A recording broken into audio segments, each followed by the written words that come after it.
The morning sun was just rising over the city when Mr. John packed his bags for his journey. The air smelled fresh, and the streets were filled with people rushing to start their day. He was excited. It was December, and he was finally traveling to his hometown after many years. His wife, Mama Esther, stood by the door, watching him with worried eyes. She had not slept well. The night before, she had a terrible dream. A shadow covered the road, and she heard a voice whisper, "Do not let him go without prayer."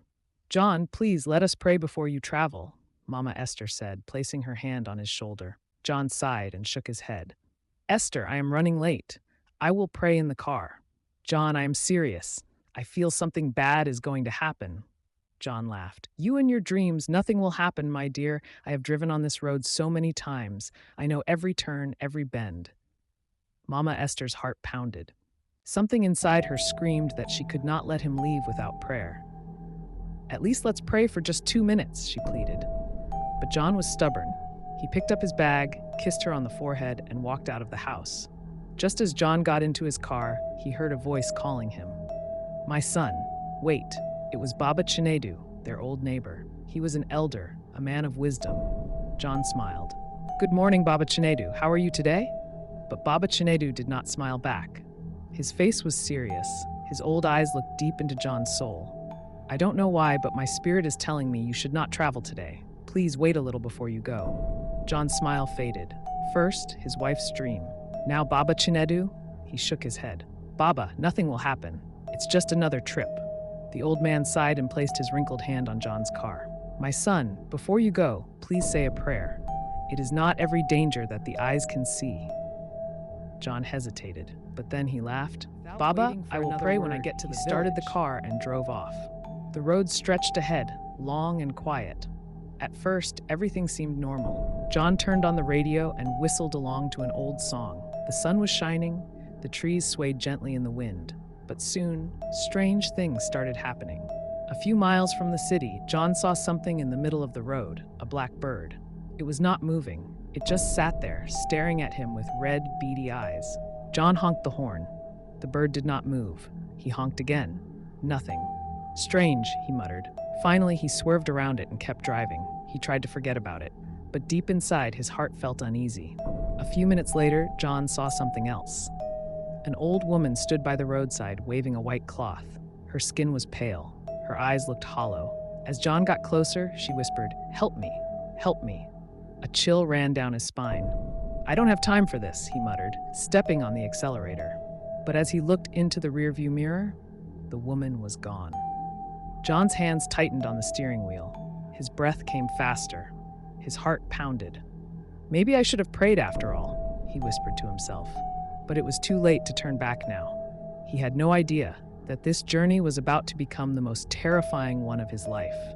John kept driving, but his heart was not at peace. The old woman had disappeared without a trace, and the blackbird's red eyes still haunted his mind. He turned off the radio. The cheerful music felt wrong now. The road was too quiet. Even the trees stood still, as if they were watching him. "Maybe it's just my mind playing tricks," he muttered. But deep inside, something felt wrong. John's car moved smoothly on the road, but then he saw something strange. Out of the corner of his eye, a dark shadow moved between the trees. It was fast, too fast for a human. His hands tightened on the steering wheel. He looked again. It was a woman. Her back was turned. She wore a long black cloth that covered her whole body. She raised her hand. She was asking for a ride. John froze. Every part of him screamed, "Do not stop!" But then, the woman turned her head. Her face was covered in scars.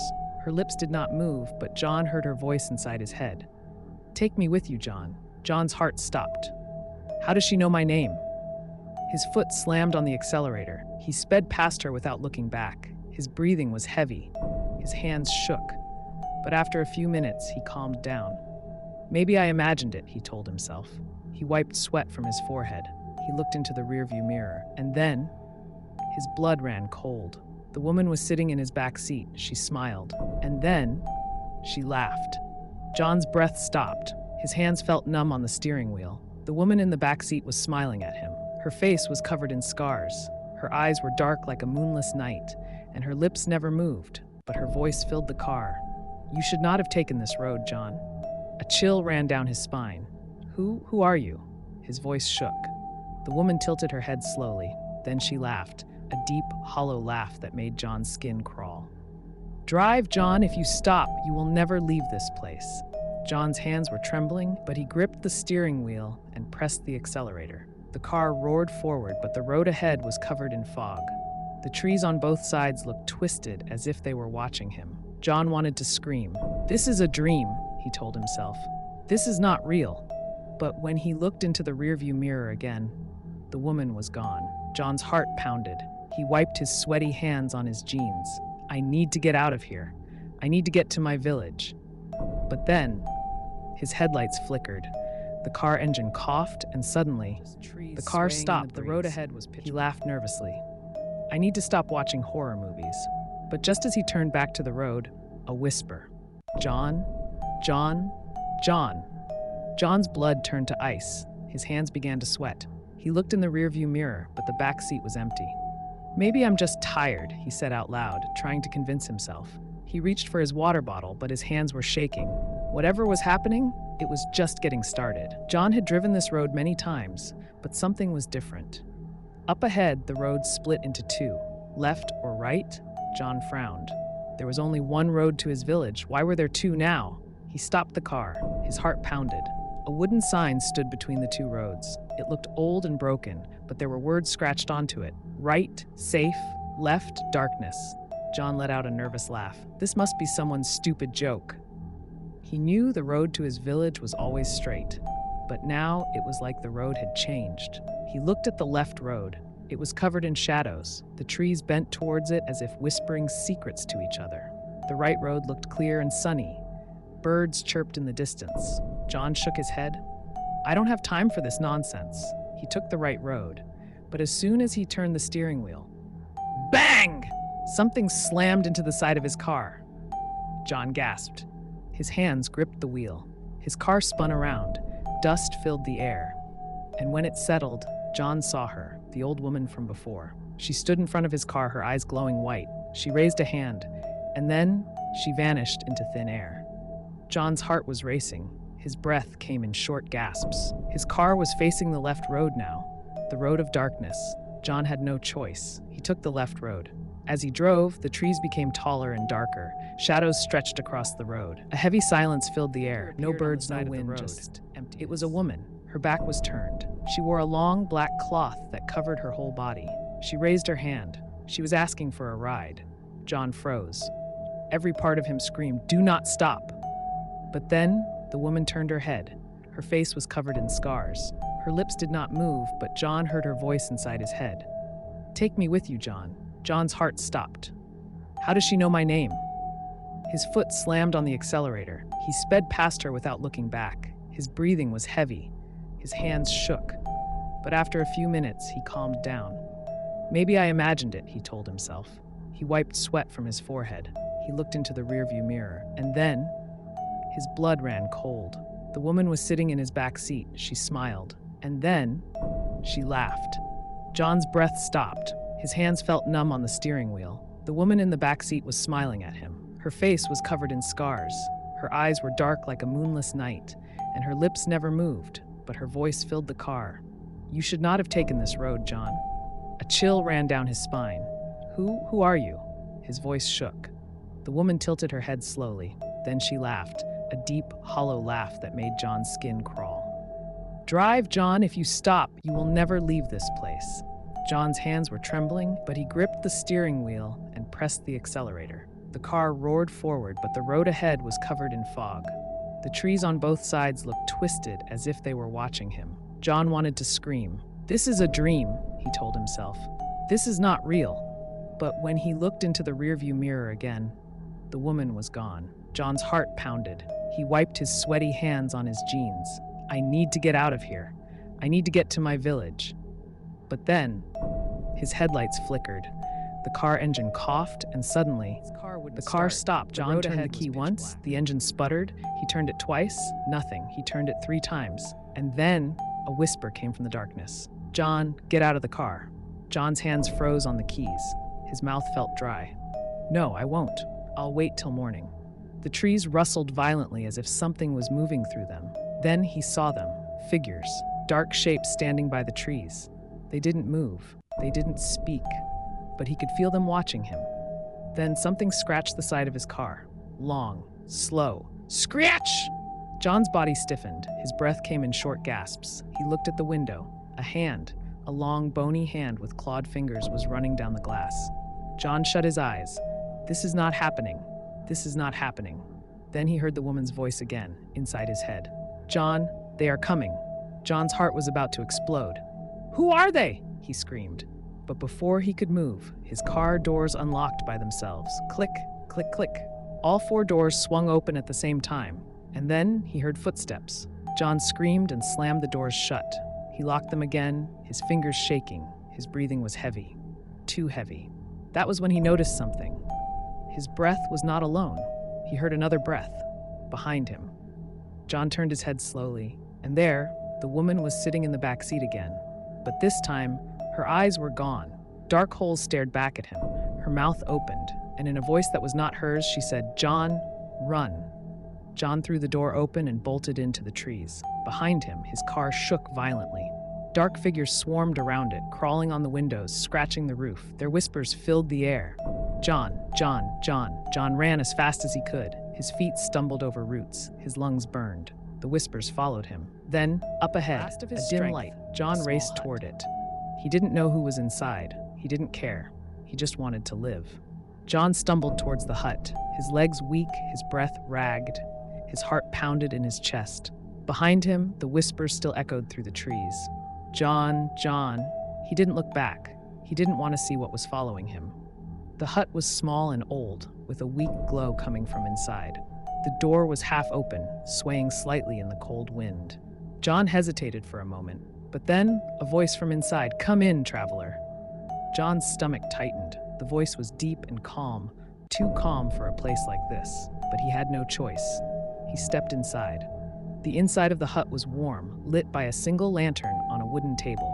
The air smelled of herbs and burning wood. Sitting by the fire was an old man.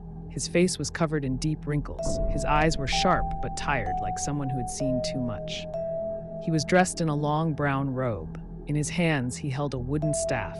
The old man looked up and studied John carefully. "You took the wrong road," he said. John froze. "I didn't mean to. My car, there was a woman," and the old man lifted a hand to stop him. "I know."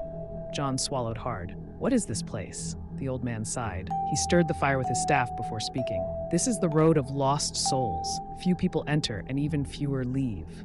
John shivered. "But why me?" The old man studied him again. His eyes seemed to pierce into John's soul. "Because, John, you did not listen." John felt cold. What do you mean?" The old man leaned forward. His voice was low and serious. "You were warned. The old woman at the gas station, the bird that watched you, the whisper in the wind, they all told you to turn back." John's stomach twisted. "But how did you know all of that?" The old man's face darkened.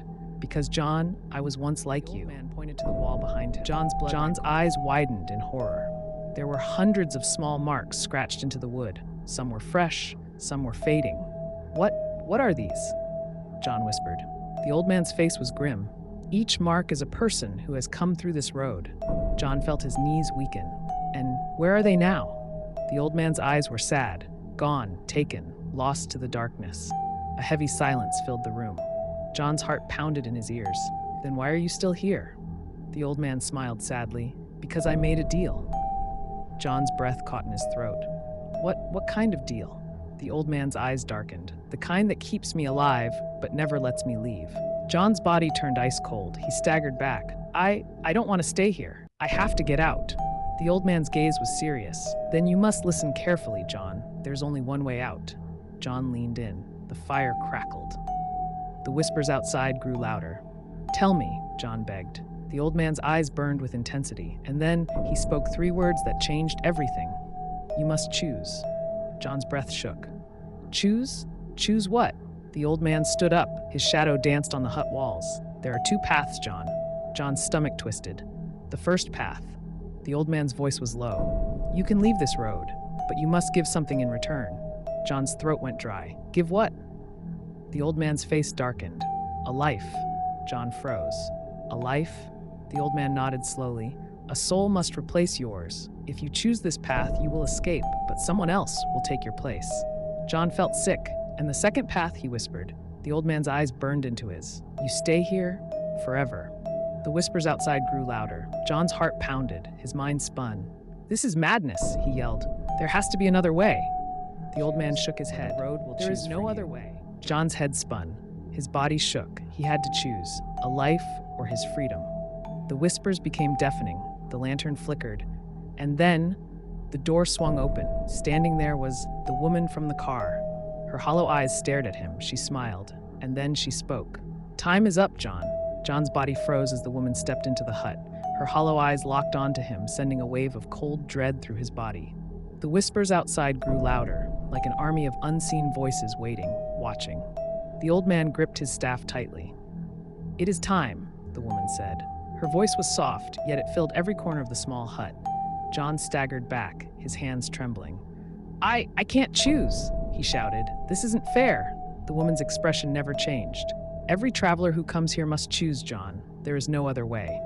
The old man nodded, his eyes heavy with sorrow. It is the rule of this road. John's mind spun. He couldn't sacrifice someone else, but he couldn't stay here forever either. He felt trapped, like a rat in a cage. Who made these rules, he demanded. Who decides all this? The woman tilted her head.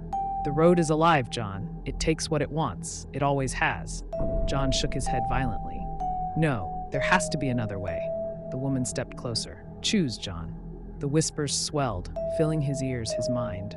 And then, the hut shook, the walls groaned, the fire flickered wildly. John gasped as the floor beneath him began to crack. The road was impatient. If he didn't choose soon, it would choose for him. John's heartbeat was like thunder in his ears. No, I refuse, he shouted. The woman stared at him. The old man's eyes widened. John, you can't refuse. If you don't choose. Boom, the hut exploded into darkness. John felt himself falling. The whispers screamed all around him. The air landed hard on a dusty road. When he opened his eyes, he was back inside his car. John's head snapped up. His hands were on the steering wheel. His car was parked in the middle of the road. The woman was gone. The old man was gone. But the road was still there. The trees still twisted unnaturally. The fog still crept along the ground. And then, his car engine roared to life. The headlights flashed. The road began to move. John's foot was not on the gas pedal, but the car was speeding forward. No! John grabbed the wheel, trying to stop the car. But it was useless. The road had made its choice, and it was not done with him yet. John's car raced down the road, the speedometer climbing higher. 70 kilometers per hour, 80 kilometers per hour, 90 kilometers per hour. The trees on both sides blurred, their branches reaching out like hands. John's breathing became frantic. Stop! Let me out! He screamed. Then, up ahead, a figure stood in the middle of the road, a small girl. Her dress was white and torn. Her eyes were wide and empty. John's heart stopped. No. The car was not slowing down. He yanked the steering wheel to the side. The car spun wildly. Screech! The world flipped. The car tumbled off the road, rolling down a steep hill. John felt his body slam against the seat. Glass shattered. Metal crunched. And then, silence. John's eyes fluttered open. Pain shot through his body. He was lying on the ground, his car upside down beside him. The road was gone. The trees were normal. The night sky stretched endlessly above him. And then, a voice. John? He turned his head slowly. Standing there was his wife. Her face was streaked with tears. Behind her, flashing red and blue lights, ambulance workers were rushing toward him. You're alive, she sobbed, kneeling beside him. John's lips parted. His voice was weak. How did you find me? His wife's eyes were filled with fear. John, they tracked your phone, but John, her voice broke. They found your car in a ditch, but they say this road doesn't exist on the map. John's body shook. He turned his head, looking at the dark road one last time. And in the distance, a woman stood. Her hollow eyes stared at him. She lifted a finger to her lips. Shh! And then, she vanished. John survived, but something followed him back. Will he ever truly be free? Or will the road call him again? Some roads should never be traveled, because some roads never really let you go. Please subscribe and like this story. For you to get more stories, thank you.